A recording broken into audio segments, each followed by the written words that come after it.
Radio Claret América presenta Sediento de ti, la palabra, fuente de vida, con el sacerdote misionero claretiano Tony Díaz. Reflexiones diarias del Evangelio. Aquí iniciamos.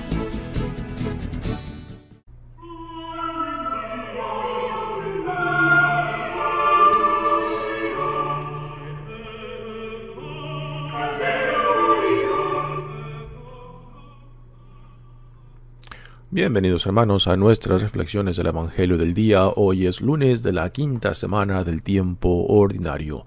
Lunes de la quinta semana del tiempo ordinario. El Evangelio de hoy viene de Marcos capítulo 6, versículos 53 al 56. En aquel tiempo Jesús y sus discípulos terminaron la travesía del lago y tocaron tierra en Genesaret. Apenas bajaron de la barca, la gente los reconoció y de toda aquella región acudían a él, a cualquier parte donde sabían que se encontraba, y le llevaban en camillas a los enfermos. A donde quiera que llegaba, en los poblados, ciudades o caseríos, la gente le ponía a sus enfermos en la calle y le rogaba que por lo menos los dejaran tocar la punta de su manto, y cuantos lo tocaban quedaban curados. Palabra del Señor. Muy bien, damos comienzo a nuestra reflexión del Evangelio de hoy, y este Evangelio que acaban de escuchar es lo que los comentaristas llaman un Evangelio de resumen y de transición.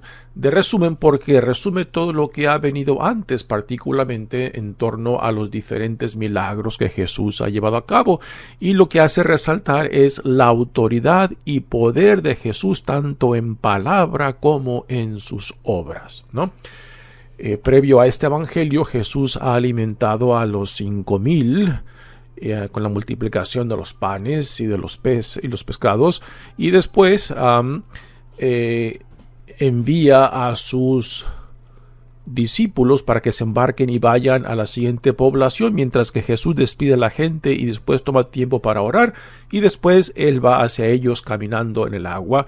Y es ahí cuando, después de que Jesús calma las aguas al subirse a la barca con sus discípulos, pues llegan a esta región que el evangelista Marcos le llama Genesaret. En algunas partes del evangelio a veces se le llama Cafarnaúm, en otras Tiberíades, y esta región de Genesaret, según los comentaristas, dicen que es un pequeño valle muy fértil en la parte oeste del lago de Galilea, o el lago de Genesaret, como también a veces es llamado, y es un estrecho de valle de más o menos 1 milla de ancho y 3 millas de largo, que supuestamente era muy buena tierra para el cultivo. Y es ahí donde Jesús llega con sus discípulos en la barca, y al momento en que la gente se entera de que Jesús está de nuevo en su región, pues entonces la gente va corriendo la voz que se encuentra entre ellos y le empiezan a traer a los enfermos. Aquí podemos ver la gran necesidad de la gente, y que Jesús pues no se oponía a responder a estas necesidades, pero también hay que llevar cuidado de no reducir a Jesús a simplemente un curandero, ¿no? Lo que a veces mucha gente lo reduce, que Jesús existe solamente para sus necesidades, ¿no? Cuando la misión fundamental de Jesús es el reino de Dios, la anunciación del reino, la proclamación del reino, ¿no? Y que los milagros, las sanaciones, las expulsiones de demonios eran como un testimonio que confirmaban tanto la autoridad y poder de Jesús, de quién era Él, de quién lo envió y de dónde provenía su autoridad y poder, de Dios Padre, ¿no? Así que hay que llevar mucho cuidado de no reducir a Jesús simplemente a un curandero. También a veces estas últimas palabras de este evangelio dejan la impresión de que la gente simplemente con tocar su túnica quedaban sanados como algo mágico, y no es esto. Hay que saber entender este resumen, y esta palabra es clave, es un resumen lo que Marcos está haciendo, y que estas sanaciones hay que entenderlas en el sentido, por ejemplo, de esa mujer que sufría de una hemorragia y que a escondidas se acercó a Jesús y le tocó solamente el manto, pero que cuando Jesús se da cuenta de que ella queda sanada, entonces Jesús busca saber quién fue quien lo ha tocado con fe, ¿no? Mucha gente que lo rodeaba, lo tocaban, pero es impresionante que en esa escena de esa mujer que sufrió de la hemorragia, solamente Marcos nos dice que esa mujer quedó sanada. Bueno, y el resto que tocaban a Jesús, ¿por qué no nos dice el evangelista que quedaron sanados? Pero esa mujer sí, porque lo tocó con una fe. Y es así como hemos de entender lo que se nos dice en este evangelio, que tantos cuantos aún tocando el manto de Jesús quedaban sanados, es por la fe que ellos tenían de que en este hombre, Jesús el Nazareno, habitaba el poder de Dios, ¿no? Y es así como hemos de entender este acercamiento, este deseo de querer tocar por lo menos el manto de Jesús. Sí, que Jesús se encuentra en Genezaret. Genezaret nuevamente está al sur del pueblo de Cafarnaúm, que era el centro que Jesús utilizaba en sus salidas y venidas en la región de Galilea, y que muy probable en Cafarnaúm era la casa de Pedro donde Jesús se instalaba. Y Genezaret está un poquito al sur de Cafarnaúm, a un lado del lago de Galilea o el lago de Genezaret, como también se le llama en los evangelios. Y dice, apenas bajaron de la barca, la gente los reconoció y de toda aquella región acudían a él, a cualquier parte donde sabían que se encontraba, y le llevaban en camillas a los enfermos. Así que nuevamente estas palabras son un tipo de resumen de la actividad de Jesús dentro de la región de Galilea, particularmente en torno a las sanaciones. Aquí no menciona mucho de las enseñanzas, ¿no? Pero en la primera parte del Evangelio de Marcos es donde Marcos concentra la mayoría de las sanaciones y curaciones y expulsiones de demonios. Después del capítulo 7 aún hay algunas sanaciones, pero la mayoría están en los capítulos del 1 al 6. Y por esto se dice que este evangelio de hoy, pues es un tipo de resumen de lo que el evangelista Marcos ha cubierto, particularmente del capítulo 3 en adelante al 6, ¿no? Y ya en el capítulo 7 empieza una nueva sección que viene siendo la segunda parte del evangelio de Marcos.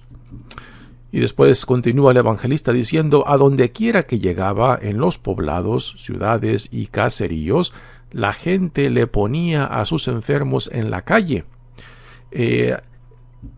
Los comentaristas nos dicen de que esto de que le ponían los enfermos en la calle, le ponían los enfermos en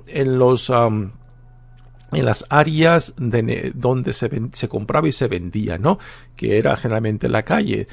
Hoy en día tenemos mercados, pero aquellos entonces pues no eran los mercados donde la gente compraba y vendía, sino era en la calle donde se llevaba a cabo este comercio, ¿no?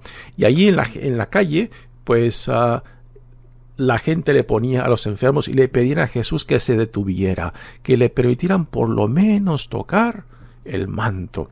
En realidad lo que el evangelio en griego, que es la lengua de los evangelios, la palabra que utiliza es la franja, y la franja vienen siendo unas decoraciones que los judíos, los hombres particularmente, llevaban en el manto, que llevaban por encima, y en las 4 puntas eran unos adornos que colgaban, y esto es a lo que hace referencia, que la gente por lo menos quería tocar las franjas del manto que Jesús llevaba, que aún hoy en día es muy común en los hombres judíos, que llevan este manto o shal que los hombres visten como parte de su devoción religiosa. Dice, y le rogaban que por lo menos los dejara tocar la punta de sus mantos. Esto hace referencia a las franjas que ya mencioné. Y cuantos lo tocaban quedaban curados, ¿no? Nuevamente aquí hay que llevar cuidado en cómo se interpreta Estas palabras no es algo mágico, ¿no? De que Jesús simplemente salía energía milagrosa, sino que es la fe de aquellos que acudían a él. Y como Jesús le dijo a esa mujer que sufrió de hemorragia por 12 años, mujer, tu fe te ha sanado, ¿no? Esa es la fe de las personas que se acercan a él, convencidos de que el poder de Dios se manifiesta en este hombre Jesús, Hijo de Dios. Un tema muy interesante que no sale en este evangelio, pero que está conectado con el evangelio de Juan, capítulo 6. El evangelista Juan, esta misma escena, en esta misma localidad, la pone dentro del capítulo 6 en el evangelio de Juan, donde Juan desempaca el tema del pan bajado del cielo.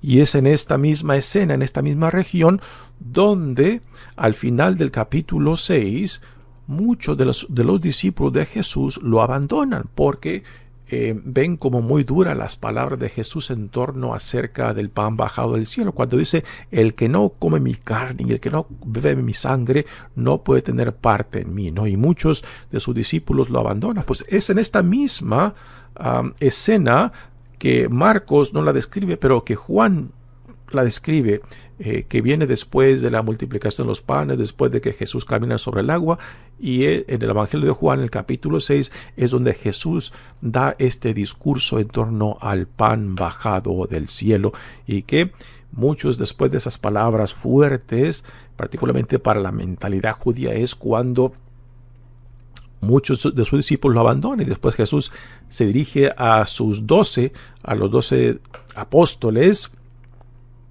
y les pregunta, ¿y ustedes también me abandonarán? Y es ahí cuando Pedro le dice a Jesús, ¿y a dónde hemos de ir si tú tienes palabras de vida, ¿no? Es interesante cómo el evangelista Juan describe esta misma escena en esta misma localidad, y Marcos pues nos da un resumen de lo que él ha descrito en los primeros 6 capítulos en su evangelio, y que es mucha la gente que lo seguía.